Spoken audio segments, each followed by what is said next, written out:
Good day mga guys. Bidyong katatakutan na naman tayo for today's video.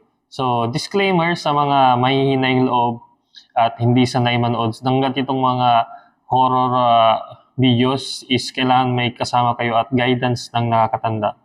Kasi magiging disturbance to sa inyong pagtulog. So, credit to kay Sir Goosebumps sa re-edit video na to. So, i-reaction videos natin to mga guys. Itong kanyang video. So, umpisa na natin to mga guys.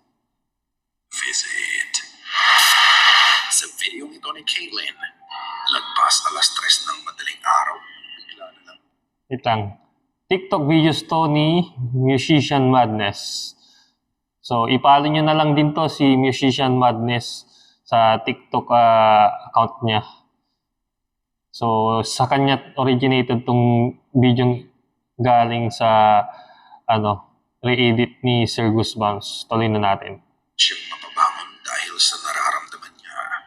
Ang nararamdaman niya, Laging ganyan, no mga guys? kamay niya habang Pagka natutulog, mabuti na lang ay may camera siya sa loob ng kwarto niya. At ito ang nakuha ng CCTV.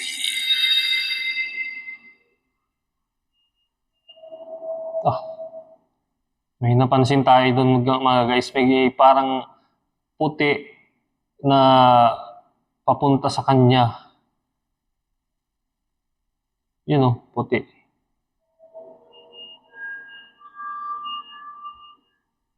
Yun o, inangat yung kumot. Oo. Nakakakilabot naman yan. Oo, gumagalaw dun sa ilalim. Anong klaseng entity yan or any Hala, kinilabutan ako. Anong klaseng elemento yan o any? Tulog siyang mag-isa sa kwarto nang bigla na lang makikita mo ang anino na bag. So sa akin anino ba to o puti? Anino nga mga guys. Na parang ano siya, puting nilalang eh. Hindi masyadong malinaw eh. Ang kamay na bigla na lang humawak sa kanya. Yun o. Naramdaman to ni Kaylin, kaya bahagya siyang nag-react dito pero unaware pa siya sa mga nangyayari. Makikita mo ba ang pag-alis ng aninong kamay at biglang Umangat yung kumot, di ba? As if meron Yung comforter. katabi sa kanya at pinuputan siya.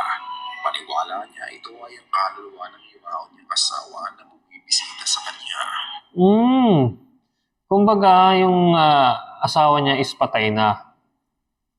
So, hindi natin masabi kung asawa niya ba yung nagpaparamdam. Anya, ilang linggo na siyang balisa sa pagkakawala ng partner niya. At ito ang paraan niya para i-comfort siya. Naniniwala siya na ito ay ang pruweba ng pangako ng asawa niya sa kanya. Baka nga, kasi yung asawa niya kamamatay lang siguro. Dating partner niya, Bago pa lang na namatay. papanggap bilang asawa niya. Medyo vulnerable si Kaylin sa sitwasyon niya. Pero kung ano man ang nakita sa CCTV, sana ay kaluluwa talaga ito ng partner. Pero mahirap ding magtiwala dyan sa ganyang mga guys. Mahirap ding maniwala na kung yun nga yung mga umong mahal sa buhay yung nagpaparamdam na ganyan. Mahirap na, di ba? Mamaya bad spirit yan eh. Yung nagpaparamdam sa kanya. Di natin alam, di ba? Kailangan may paranormal expert yan.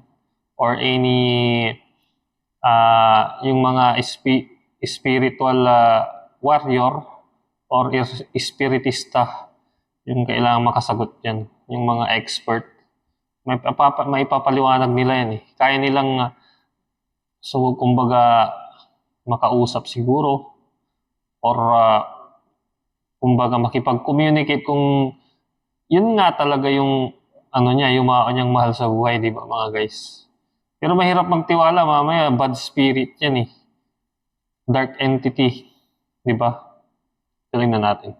Niya at hindi masamang puwersa na ginagamit ng kahinaan. Kasi yan, no? So, yun.